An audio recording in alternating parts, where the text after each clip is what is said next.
And here we go with the box from HOKA, paid for by me. It is the HOKA Speedgoat 6. Oh boy.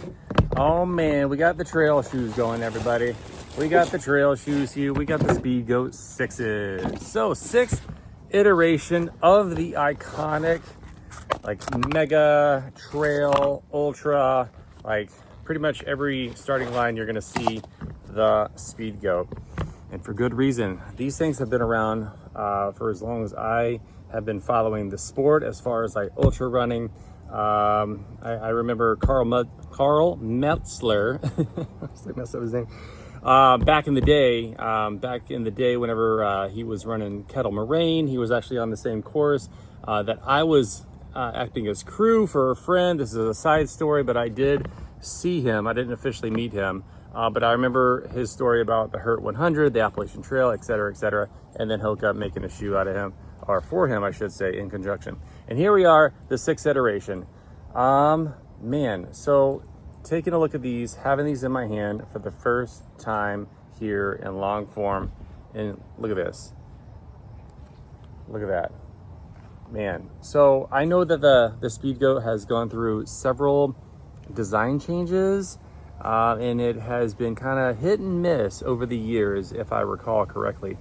So I do have the Speedgoat 4, and I do remember that shoe being okay, even though I know that's a really big deal for a lot of people, but it was just so kind of like tight in the toe box, if I recall correctly, and maybe we can do a side-by-side later on. But let's focus on this guy here, okay? So looking up top, we got kind of some skinny-ish laces, you know, in a nice wide toe box here. We're gonna get this on foot here in a second. You know, having a feel of the tongue pad, just a first impression out of the box. Ooh, that's a thin tongue, everybody. Oof-da. And, you know, it's got like this kind of little material here. As I'm going through, I'm like thinking about, you know, the higher distances, you know, as far as like technicality and what kind of trails I would take the Speedgoat on. It really depends on how the shoe and I get along, but you know, probably some flattish, muddy kind of stuff.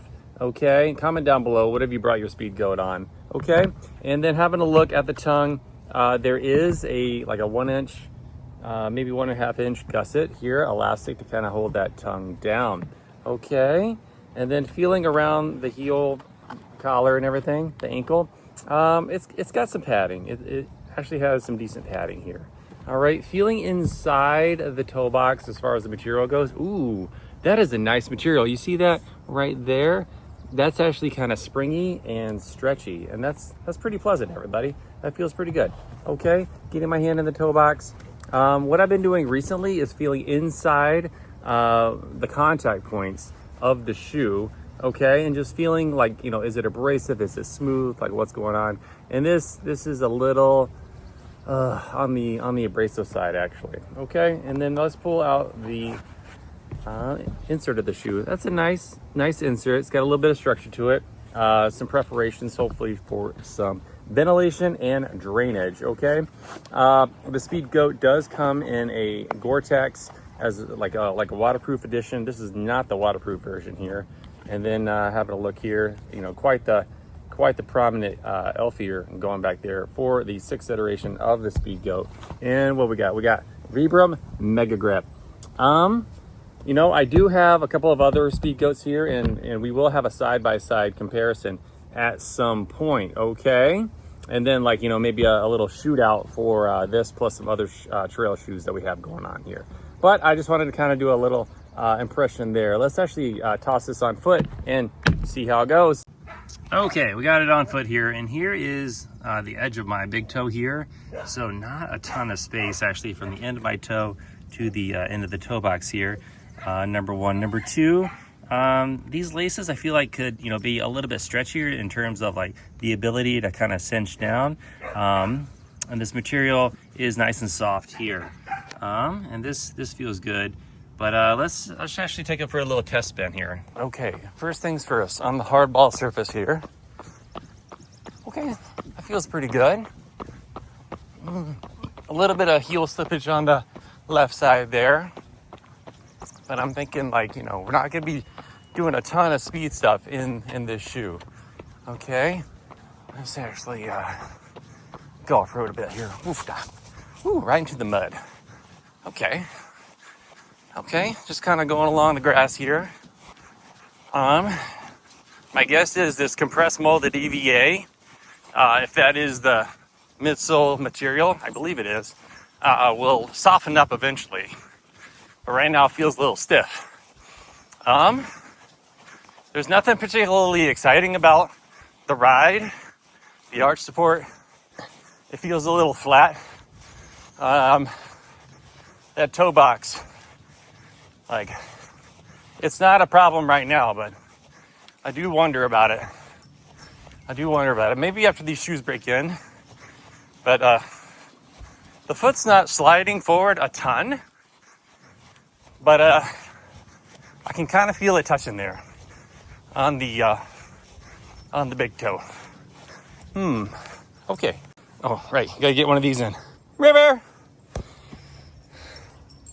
Here she comes. 3, 2, 1. Springer Spaniel. There we go. The Speedgoat 6. Little test mission there, if you will.